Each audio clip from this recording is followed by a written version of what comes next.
I will be doing my project on Marco Polo. First up is the introduction. A little bit about Marco Polo. He's one of the most well-known travelers in the world for traveling to Asia and documenting his journeys. For the most part, he's a fairly credible source of information, and he has documented invaluable information about his journeys to Asia.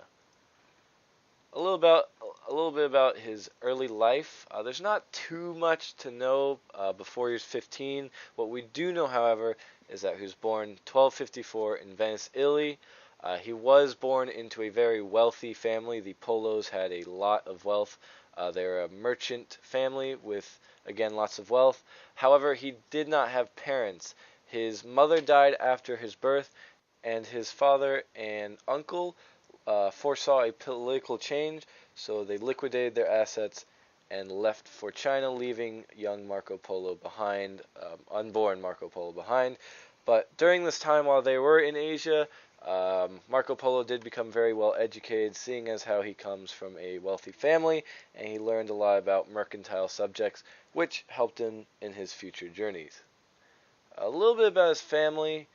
His mother is Nicole Anna de Fuse, again, who died shortly after Marco Polo was born. His father here in the top right in the blue is Niccolo Polo. His uncle, Mafio Polo, in the bottom right. Now, that's just a depiction of what he might look like. There's no actual evidence of what he looks like, but that is just a guess. His later daughter, he later has a daughter named Fatina Polo, and in the bottom left there is his former wife, Donata Badur. Moving on to his travels, which is the most important part of Marco Polo. So while they were traveling around in the Middle East, Mafio and Niccolo were traveling around in the Near East. They become very wealthy through these travels. Eventually, they do find the Mongol Empire. They eventually meet Kublai Khan, which was the original founder of the Yuan dynasty, and generate a lot of reputation with Kublai Khan at the time. Eventually, they do go back to Venice. At the time, Kublai Khan requested that they send 100 priests because he was considering converting to Christianity, so he wanted 100 priests to be sent back from Venice, they also asked for oil from the lamp in the Holy Sepulchre in Jerusalem to be brought back as well.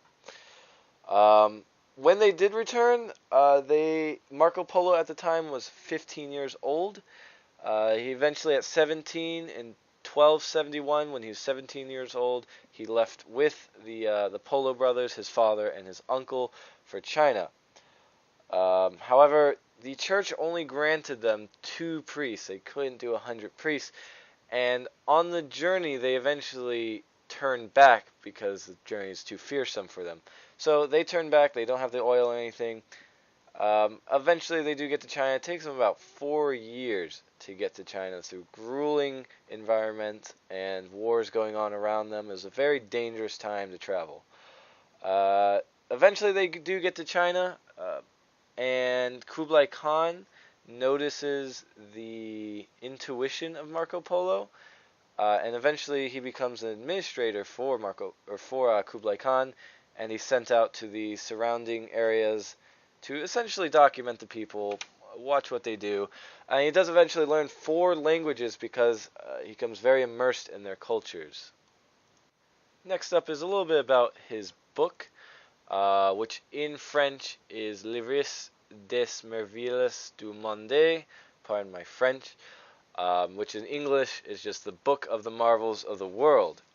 This was written by Rostichello da Pisa, who will need a little bit of background information to understand who he is. If we go back in the slide here, we go to his return. Eventually, Marco Polo does get homesick and he does want to go back to Venice. So they travel back to Venice, where they come back to a war with the Republic of Genoa. He armed a galley and went to war with them, and he was eventually captured and held as a prisoner. During this time in prison, he met Rustichello, and talked about his journeys to China. Rustichello recorded all of this information in the book The Marvels of the World, or the Book of the Marvels of the World. Eventually, he was released in 1299, however. And let's go back to the book real quick. So it was published around 1300. Don't entirely know the exact date of it.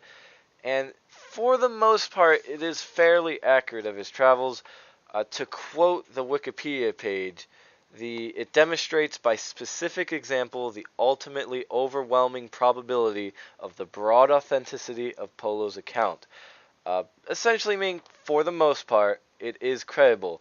And again, in essence, authentic and, when used with care, in broad terms, to be trusted as a serious, though obviously not final, witness.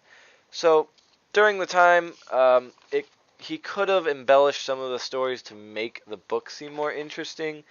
So it's not entirely truthful, however, it is, at the time, one of the most accurate, credible sources of information we have about Marco Polo. So it is divided into 4 books. The first book was about Marco Polo's journey to China and his encounters on the way in the middle of the East and Central Asia. The second book was his time in China with Kublai Khan. His third book is about his journeys to Japan, India, Sri Lanka, Southeast Asia, and the east coast of Africa. So the surrounding areas where he, I'm sure, learned multiple languages and immersed himself in the culture. And then the fourth was the documents of the wars of the Mongols and areas up north such as Russia. Moving on is going to be a little bit about these pictures here on the first page. In this bottom right picture, it shows him wearing a red, not entirely sure what to call that, but it looks like somewhat like a Mongol, and I'm sure he immersed himself in the culture of these people, so that's why he looks so similar to them. And when Marco Polo actually returned to Venice, his family was so unfamiliar with him, and there are sources that say that he could barely speak his native tongue, because you have to consider this man was away for 24 years of his life outside of his native language. It is quite possible that he could have fallen off the horse and lost some of his language, because again, he immersed himself completely in this completely foreign culture. He does, however, eventually gain his reputation back as a notable essentially politician during the war when he comes back to Venice. On this top left map here shows the journeys of Marco Polo. The top line in blue there is before Marco Polo was born. Niccolo and Mafio Polo traveled to Asia and the Near East and such, and then they come back for Marco Polo. The red line represents when Marco Polo went with the Polo brothers, his father and his uncle, back to China, and then eventually back to Venice in the end. The green shows Marco Polo and the areas he traveled during his time in Central Asia. Now, up next is going to be his return and death. So again, he does become very homesick, as most would, considering you're away for 24 years from your homeland. So he did return in 1295, and he amassed many riches from his time in Asia. He was a very successful merchant, very successful in China. Now, when Marco Polo came back, he was sent with 600 escorts and 14 ships. Now, of these 600 escorts, only 18 survived, and that included the Polos. So it was a very rough journey on his way back, and I believe it is quoted that he might have been robbed on the way, but however, he still did manage to come back with many riches such as ivory, jade, jewels, porcelain, silk, which showed proof that they did go to Asia and that they were very successful in Asia. And he was eventually released in 1299. Again, as I said, he was in prison. Rustichello recorded all of his adventures and his journeys. And when he came back, he had such a significant impact on the Europeans' view on Asia, because nobody had heard of China at the time. So it was astonishing to them that such a vast cultural large culture existed at the time. So next up is going to be the death of Marco Polo. So a little bit about him. He died in June 1324 from an illness. However, his legacy, he did inspire Christopher Columbus to travel the world. However, during his time, a lot of people thought his book was fiction.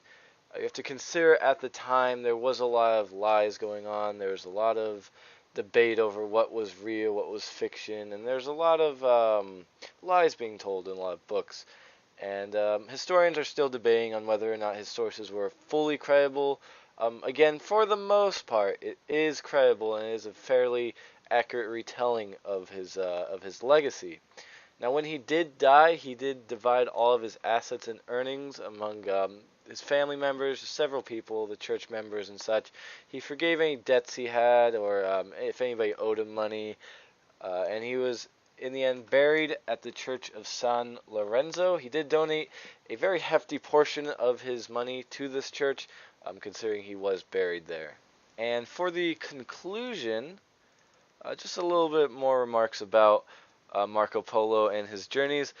It's not 100% undeniably true what he writes in the book. However, it gives us a real insight on what China was like at the time and how he brought light to Asia to the Europeans, who again had never heard of Asia.